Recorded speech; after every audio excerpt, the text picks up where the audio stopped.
நம்பிக்கை கொண்ட பின் நிராகரிப்பவர்கள் அப்படின்னா, நம்பிக்கை கொண்ட பின் இப்போ ஒரு தெளிவு கிடைக்குது, இப்போ அதிலே நின்றுக்கிறது. அப்படியும் நம்பிக்கை கொண்டாச்சுன்னா தெளிவு கிடைச்சிக்குன்னு அர்த்தம். இப்போ ஒளிக்கு மேல் ஒளி, தெளிவுக்கு மேல் தெளிவு, அது கேட்கும்போது இதுவும் என்னுடைய இறைவனிடமிருந்து வந்ததுதான்னு தெளிவு இருக்கா? இல்லையே. இல்லைன்னா உங்களுக்குள்ள இருக்கக்கூடிய அந்த தெளிவை கொண்டு அதை பார்ப்பீங்க. அவன் சொல்றது சரியா, அதை படித்தது சரியா, பார்த்தது சரியா அப்படின்னு சிந்திக்கிறீங்க நீங்கள்.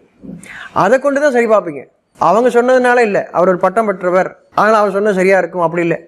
அந்த செய்தியை தான் நீங்கள் பார்க்கிறீங்களே தவிர அவர்களே அல்ல. அந்த செய்தி சரியா இருக்குதா என்று உங்களுக்குள் இருப்பதை கொண்டு நீங்கள் சரி பார்க்கிறீர்கள். அப்படி சரி பார்த்து நீங்கள் அதை ஏற்றுக்கிறீங்க. ஆனால் நீங்கள் ஒன்று, இவங்க நல்லவங்க சொல்லிட்டாங்க, இதை அப்படியே நான் கடைப்பிடிக்க போகிறேன்.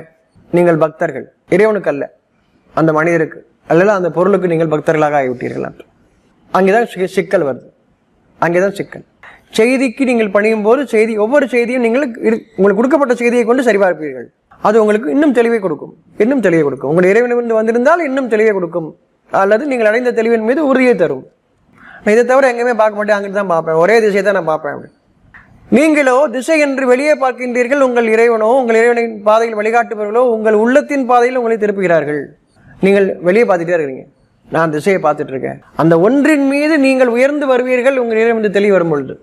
ஆனால் நீங்கள் அங்கேயே நின்றுங்க, அது புரியல, மயக்கத்தில் இருக்கிறீங்கன்னு புரியல. அதனால தான் நீங்கள் அவனுக்கு பெரும் சிரமப்படுத்திலாம் அவனை புரிய வைக்கலாம் முடியாது. எடுத்து சொல்லும் போது யார் அங்கே ஏற்றுக்கொள்கிறார்களோ அடையாளம் காண்கிறார்கள். அவர்கள் செய்தியை அடையாளம் காண்கிறார்கள். செய்தி அறிவிப்பவர்களுக்கு அவர்களையும் அடையாளம் தெரிகிறது. எனக்கு நல்ல வழியில் இறைவனை பாதையில் பயணம் பண்ணுறாங்கன்னு அவங்களுக்கு புரியும். அந்த எண்ணம் தான் அங்கே பிரார்த்தனை, அவங்களுக்கான பிரார்த்தனை. அவர்கள் அவருடைய அடையாளங்களை கொண்டு அறிந்து கொள்கிறார்கள்.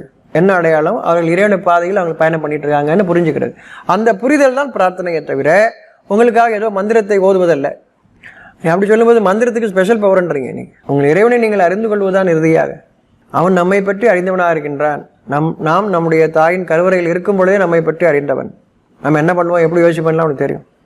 அவன் பொறுமையாக இருக்கின்றான். வேதத்தை உணர்ந்தவர்களும் அந்த இறைவனின் செய்தியை உணர்ந்தவர்களும் அதை அறிகிறார்கள்.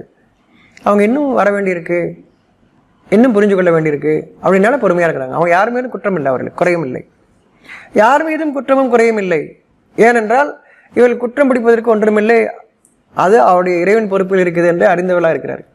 நம்ம எதுக்கு இவங்க மேலே குற்றம் பிடிக்கணும்? அப்படி தவறாக இருந்துச்சுன்னா இறைவன் பார்த்துப்பானே, என்னை விட என்னுடைய இறைவன் சக்தி படைத்தவன் அப்படிங்கிற எண்ணம் அவங்களுக்கு எப்பயுமே இருக்கும். தன்னுடைய அதிகாரத்தில் எந்த ஒன்றும் இல்லைன்னு அவங்களுக்கு தெரியும். எல்லாம் என் இறைவனுடைய அதிகாரத்தில் இருக்கிறதுன்னு அறிஞ்சவங்க. அதனால யார் மீதும் குற்றம் பிடிக்க வேண்டிய அவசியம் இல்லை. குற்றமும் பார்க்க மாட்டார்கள், குற்றம் சொல்லவும் மாட்டார்கள். ஏன் அவ்வாறு சொல்லப்பட்டதுங்கிற சிந்தனையோடு இருப்பாங்க. ஏன் அப்படி சொன்னாங்க இல்லைன்னா அவங்ககிட்ட கேட்பாங்க, ஏன் அப்படி, என்ன அதில் என்ன தெளிவு இருக்கு அப்படி கேட்பாங்க.